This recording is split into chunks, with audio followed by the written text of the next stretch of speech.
দীর্ঘদিনের কূটনৈতিক অচলাবস্থা ভেঙে অবশেষে ইতিবাচক ও গঠনমূলক পথে এগোচ্ছে যুক্তরাষ্ট্র ও ইরানের সম্পর্ক।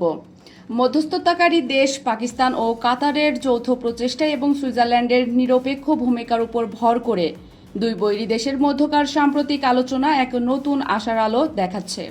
পারমাণবিক ইস্যু, নিষেধাজ্ঞা প্রত্যাহার ও আঞ্চলিক নিরাপত্তার মতো স্পর্শকাতর বিষয়গুলো সমাধানে আগামী 60 দিনের মধ্যে একটি চূড়ান্ত চুক্তিতে পৌঁছানোর লক্ষ্য নিয়ে তৈরি হয়েছে সুনির্দিষ্ট রোডম্যাপ। আন্তর্জাতিক সংবাদ মাধ্যম মিডল ইস্ট আই এর বরাতে জানা গেছে, এই আলোচনার ইতিবাচক প্রভাব ইতিমধ্যেই পড়তে শুরু করেছে মধ্যপ্রাচ্যের ভূ রাজনীতি ও লেবানন পরিস্থিতির ওপর। আলোচনায় বেশ কয়েকটি গুরুত্বপূর্ণ ও আশাব্যঞ্জক অগ্রগতি হয়েছে বলে আন্তর্জাতিক সংবাদ মাধ্যম মিডল ইস্ট আই এর এক প্রতিবেদনে জানানো হয়েছে। পূর্ববর্তী সমঝোতা স্মারকের উপর ভিত্তি করে আলোচনাকে আরও বেগবান করতে উভয় পক্ষই সম্মত হয়েছে।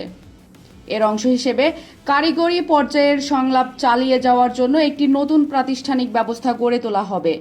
এই উদ্যোগ দুই দেশের মধ্যকার কূটনৈতিক আলোচনাকে আরও সুনির্দিষ্ট ও কার্যকর করবে বলে আশা করা হচ্ছে। মধ্যস্থতা প্রক্রিয়ার রাজনৈতিক তদারকির জন্য একটি উচ্চ পর্যায়ের কমিটি গঠন করার সিদ্ধান্ত নেওয়া হয়েছে। প্রধান আলোচকরা নিয়মিতভাবে এই কমিটিকে অগ্রগতির সার্বিক অবস্থা অবহিত করবেন। এছাড়া পারমাণবিক ইস্যু, নিষেধাজ্ঞা প্রত্যাহার, দ্বিপাক্ষিক পর্যবেক্ষণ এবং বিদ্যমান বিরোধ নিষ্পত্তির মতো স্পর্শকাতর বিষয়গুলো নিয়ে পৃথক পৃথক কর্মী দল বা ওয়ার্কিং গ্রুপ গঠন করে কাজ করা হবে। আলোচনার সবচেয়ে বড় অর্জনগুলোর একটি হলো একটি নির্দিষ্ট সময়সীমা নির্ধারণ করা। উচ্চ পর্যায়ের এই কমিটি আগামী 60 দিনের মধ্যে একটি চূড়ান্ত ও স্থায়ী চুক্তিতে পৌঁছানোর লক্ষ্য নিয়ে একটি সুনির্দিষ্ট রোডম্যাপ তৈরি করতে সম্মত হয়েছে। এই সময়ের মধ্যে প্রধান বৈরী বিষয়গুলোর সমাধান করে একটি টেকসই চুক্তির রূপরেখা চূড়ান্ত করা হবে।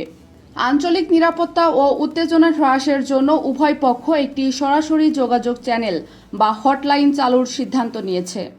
এর মূল উদ্দেশ্য হল যে কোনো সম্ভাব্য ভুল বোঝাবুঝি ও অনাকাঙ্ক্ষিত সংঘাত এড়ানো। বিশেষ করে কৌশলগতভাবে অত্যন্ত গুরুত্বপূর্ণ হরমুজ প্রণালী দিয়ে আন্তর্জাতিক বাণিজ্যিক জাহাজের নিরাপদ ও বাধাহীন চলাচল নিশ্চিত করতে এই যোগাযোগ চ্যানেল ভূমিকা রাখবে। এদিকে এই আলোচনার ইতিবাচক প্রভাব লেবানন পরিস্থিতির ওপরও পড়েছে বলে দাবি করেছেন ইরানের পররাষ্ট্রমন্ত্রী আব্বাস আরাকচি। পাকিস্তান ও কাতারের মধ্যস্থতাকে ধন্যবাদ জানিয়ে তিনি বলেন, এই প্রক্রিয়ার ফলে লেবানন যুদ্ধের অবসান ঘটানোর পথে উল্লেখযোগ্য অগ্রগতি হয়েছে। এর অংশ হিসেবে ইরানের ওপর থাকা তেল ও পেট্রোকেমিক্যাল রপ্তানির বিধিনিষেধ শিথিল, অবরোধ প্রত্যাহার, জব্দকৃত সম্পদ মুক্ত এবং বড় ধরনের পুনর্গঠন পরিকল্পনা চালু হয়েছে। মিসকাতুল সুইটি, খবর সংযোগ।